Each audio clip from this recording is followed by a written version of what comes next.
I'm Elise Hugh. And I'm Josh Klein, and we're the hosts of Built for Change, a podcast from Accenture. On Built for Change, we're talking to business leaders from every corner of the world that are harnessing change to reinvent the future of their business. We're discussing ideas like the importance of ethical AI or how productivity soars when companies truly listen to what their employees value.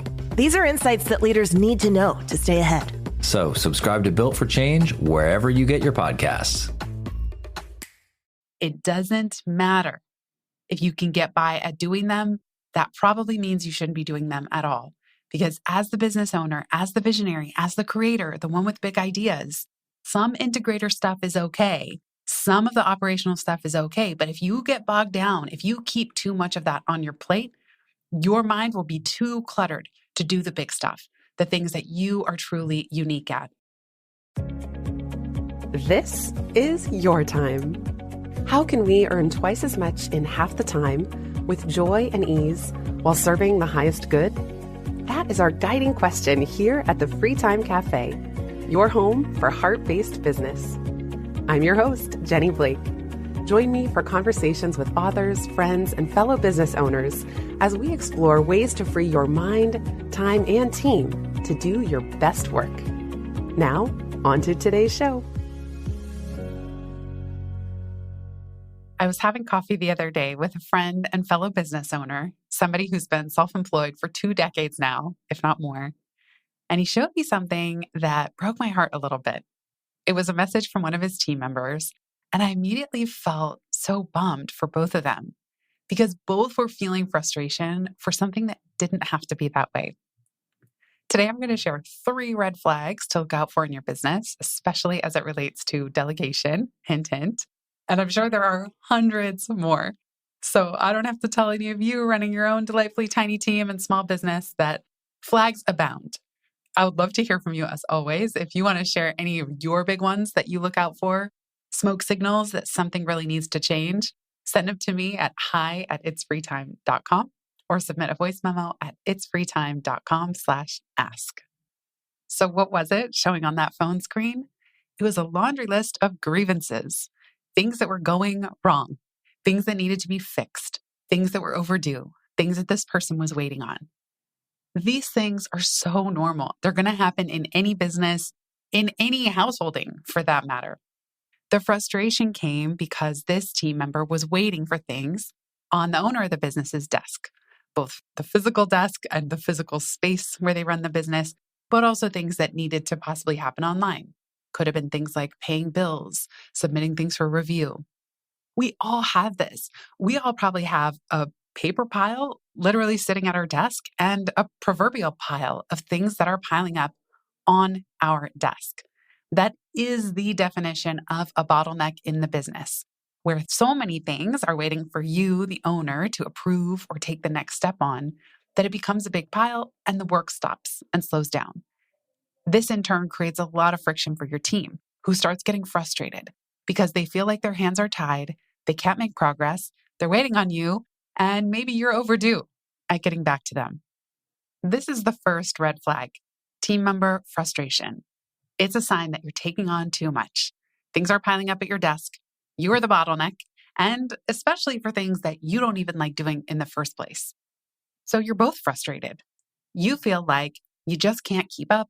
There's never enough time, there's too much on your plate, and there's no way you can get to these smaller priority things. Meanwhile, your team member is frustrated, as we talked about. The second red flag is one I experienced just myself the other day, is missing deadlines.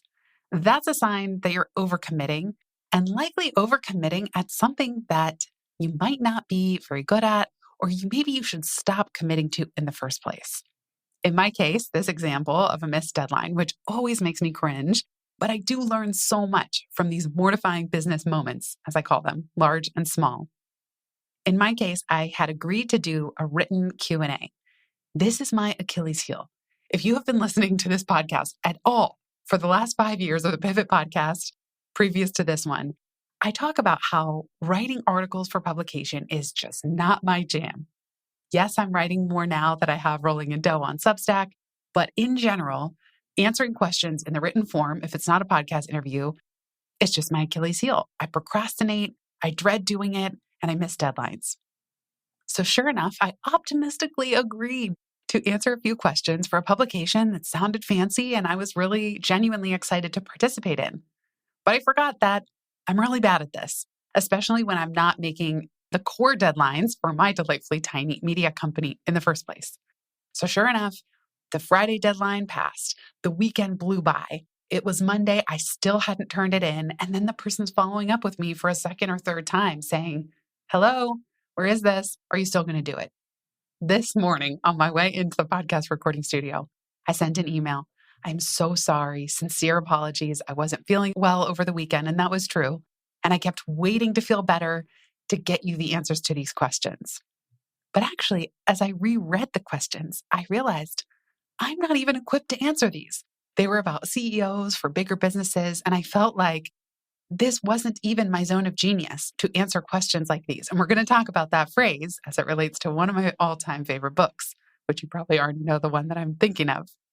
I could have phoned it in. I could have plugged those questions into ChatGPT, zhuzhed it a little bit, and tried to make it not sound like an AI answer, but I didn't. Instead, I owned it. I apologized. I missed the deadline. I hope it didn't impact his workflow too much. And I said to my team member, we've got to stop saying yes to these. It wasn't his fault. It was entirely mine. That was a signal, that missed deadline, that I had overcommitted, and specifically at something I'm not good at in the first place.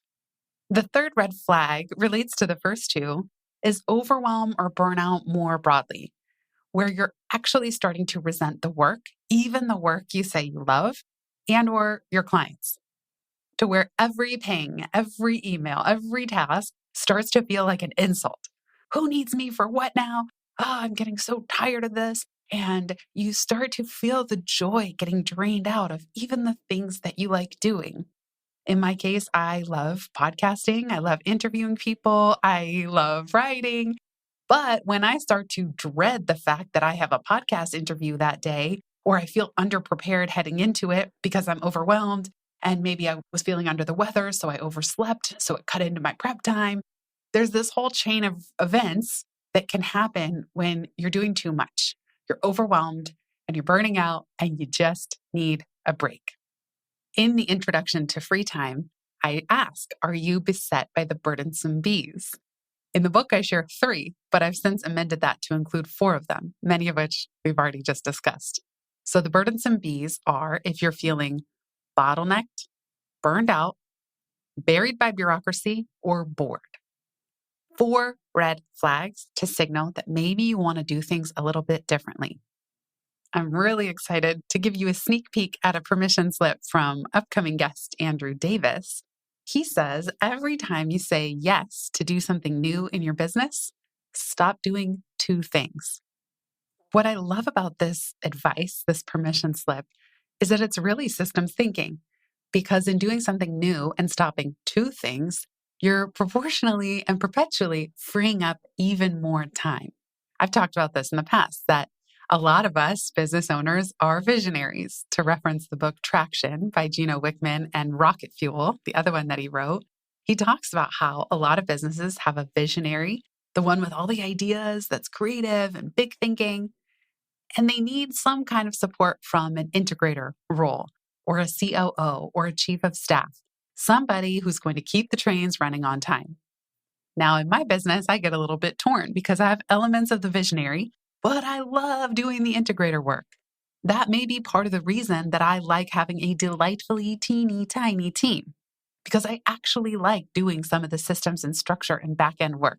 I enjoy that. I don't actually want to give it all away, but I need to give the majority of things away, especially the ones that I don't like doing and that I'm not very good at. That brings me to one of the books that changed my life when I first read it in 2009, and I've referenced it so many times since. That book, I hope you've read it too, is called The Big Leap: Conquer Your Hidden Fear and Take Life to the Next Level by Gay Hendricks.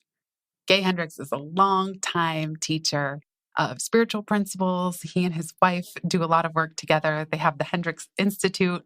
He has now a Big Leap podcast that I'll link to in the show notes. This is a small book, and yet it has had such a big and profound impact on my life and even the way I think about my business. So for the unfamiliar, A, go out and get this book right now. Do not pass go. You can probably read it in one sitting, although there's a lot to really sit with and live with within yourself. But there's two things that I want to highlight as it relates to these flags that we're talking about in the business.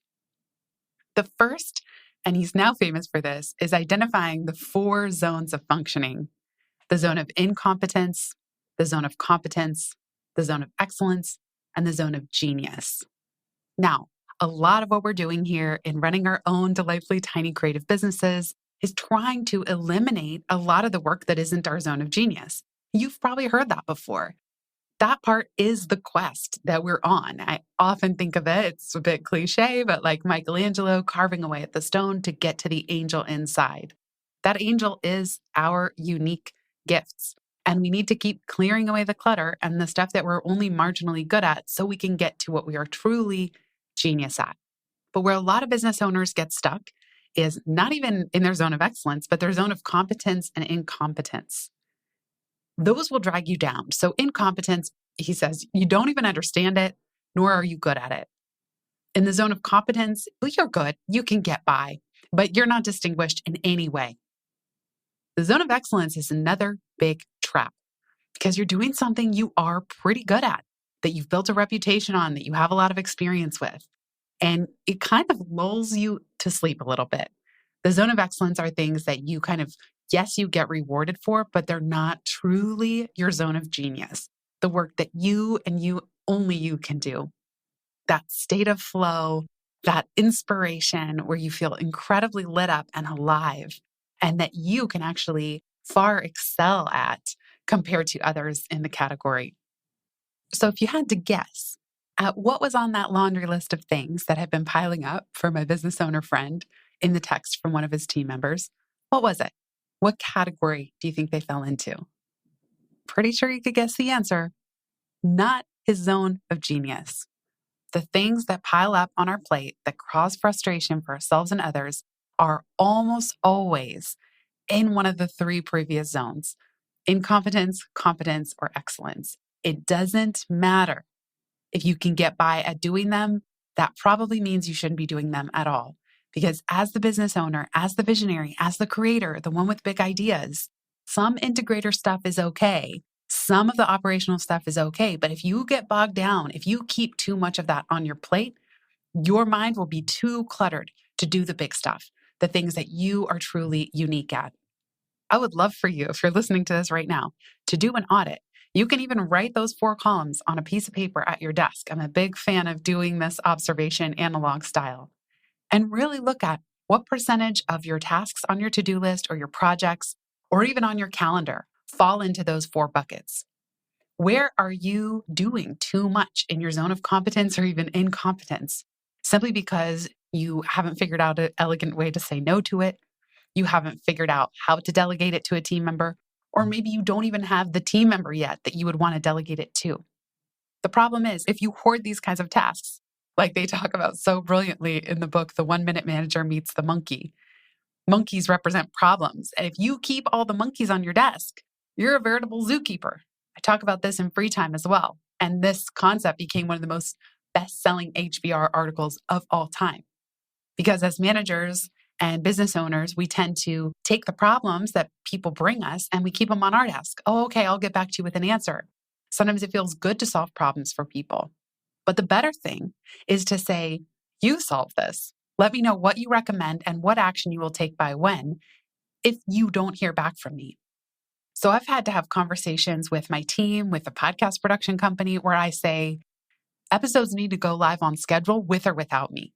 If I haven't written 3 key takeaways, which is part of our show notes, publish it anyway.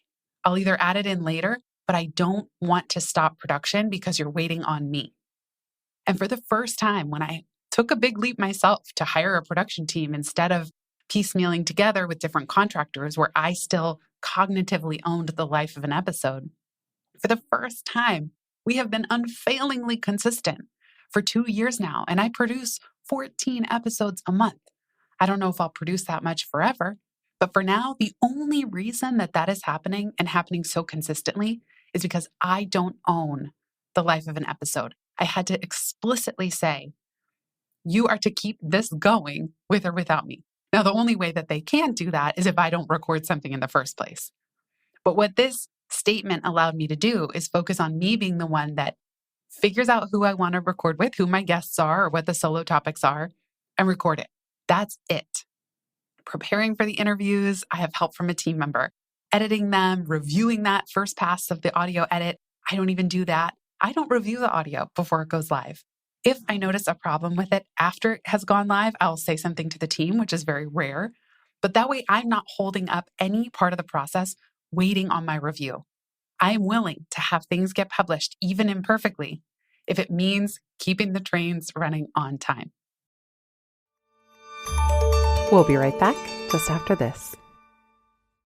I'm Elise Hugh. And I'm Josh Klein, and we're the hosts of Built for Change, a podcast from Accenture. On Built for Change, we're talking to business leaders from every corner of the world that are harnessing change to reinvent the future of their business. We're discussing ideas like the importance of ethical AI or how productivity soars when companies truly listen to what their employees value. These are insights that leaders need to know to stay ahead. So subscribe to Built for Change wherever you get your podcasts.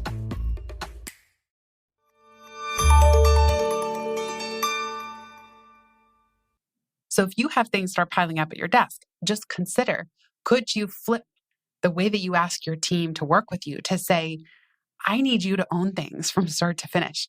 In free time, there's a statement, the owner is not the owner. And that came as a result of a mortifying business moment where one of my team members was waiting on me to confirm that a corporate client who had purchased a ton of pivot workbooks, that the funds had landed in my bank. But I was working on free time. I forgot to check after a week or two. Sometimes corporate funds take a while to land. The result of that was that the funds landed and we didn't thank the client or acknowledge the existence or send the workbooks or any next steps for a month. And I was so mortified. To make it right, we ended up throwing in a keynote, which was worth far more than what they paid for the workbooks. But still, this was absolutely mortifying. I had to say to my team member, and this is where I came up with the phrase, the owner is not the owner, that you need to bug me. It's still your task. No task should be waiting on my desk. You bug me until you have what you need, and we cross this thing over the finish line. But I don't want tasks punted to me to sit on my desk because I will surely drop the ball on them. There's no question.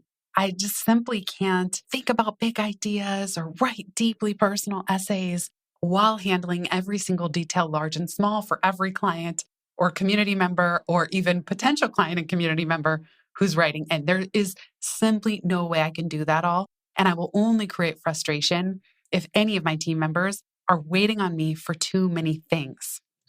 The other thing that Gay Hendricks talks about in The Big Leap that has stuck with me ever since I first read it is the upper limit problem. The upper limit problem is a way that we almost, and I would say even overtly, unconsciously hold ourselves back. We have a certain limit of how much success or happiness or love we think we deserve. And when we hit up against that upper limit, it's deeply uncomfortable. As it relates to this conversation, I also think we all have a delegation upper limit. We have a level of delegating that feels safe, that feels comfortable, that we've gotten used to. And then there's pushing past that, where it's deeply uncomfortable, where we are nervous, we are relinquishing control, and we're trusting somebody else to not only help do the work, but own the process, to own the outcome of that work. And so if you feel yourself bumping up against a delegation upper limit, where, I couldn't possibly delegate that, that's really where there's possibility to inquire. Because the risk, if you don't push past that delegation upper limit, the risk is you start to resent the work. You start to get bored, bottlenecked, buried by bureaucracy, and burnt out. And nobody wants that. And then what's going to happen is the entire business is going to sputter to a stop, or your team members will get so frustrated that they leave, or they feel unseen, unheard, unappreciated. And no matter how well-intentioned you are, if you don't push past these delegation upper limits, you will just increasingly feel burdened and feel like running your business is no longer fun. And then more serious problems can occur, downstream consequences of missing deadlines or not paying bills or any of the little nitty-gritty things that need to get done, let alone in our personal lives. I really think that so many adulting tasks are deeply annoying, and that the best systems thinking we also need to apply to the home front, because we need to eat, we need to find time to exercise, we need to take care of bills and taxes and laundry. So many boring things that those of us running creative businesses would much rather be doing anything else. But the point is that if things are piling up and people around you, including you, are getting frustrated and overwhelmed, that's a red flag. And we all experience these. I don't think there is a way to exist, to run a business or run a home where you don't encounter these red flags. The point is there's nothing wrong. You haven't done anything wrong. But when you recognize them, say, aha, I must be overcommitting or keeping too much on my plate. What can I start saying no to? How do I get stricter about what I say yes to in the first place? And most importantly, how do I own this idea and communicate it to the team that the owner is not the owner? If things are piling up on my desk, I'm going to say something radical. That's not my fault. That's a systems problem, because it means two things. The systems problem is that why does someone on your team think that the thing should wait on your desk? It's their job to own it, problem solve for it, keep bugging you about it. That's important. So nothing should just be languishing, ideally, on your desk. And the other systems problem is that it's hovering in an indecision zone. Probably the reason it's on your desk is you haven't delegated it before, or you're not sure how to delegate it, or there's something important about it. Try to unpack that a little bit and figure out, how can you ask for help, at least with the next few steps that might even be uncomfortable, even if you can't delegate the entire thing. How do you keep this thing moving? For anything in that pile, you can look for what you can automate, delegate, or eliminate. Maybe some combination of those things. Is there any way to automate any part of this process? Can you automate when or how often your team member is going to bug you about it? That's okay too. Some kind of a system so that it doesn't just stop and grind to a halt and wait in a pile never to be seen again. Can you delegate any aspects like we've been talking about? Can you eliminate it altogether? Now, let's say it's a tax bill. It just needs to be paid. Nothing gives me more dread than when I see a letter from the IRS coming in the mail. I absolutely can't stand it. And I'm always like, oh, what did I do wrong? Or am I getting audited? So of course, something like that, no, you cannot eliminate it. But let's go back to Andrew Davis's permission slip.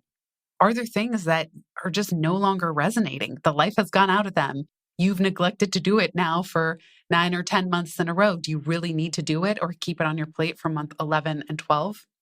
How much can you possibly eliminate? And for the really annoying stuff, I even have one friend who schedules a call with an assistant once a week. It's a 3-hour call and he just talks. It's almost like the business owner version of Morning Pages. He just talks freely for 3 hours and this assistant takes notes and summarizes them at the end of the call. Could AI handle this? Maybe. But it's important to my friend that he have a live person who's there listening, and they have a scheduled call. It's like having a personal trainer at the gym.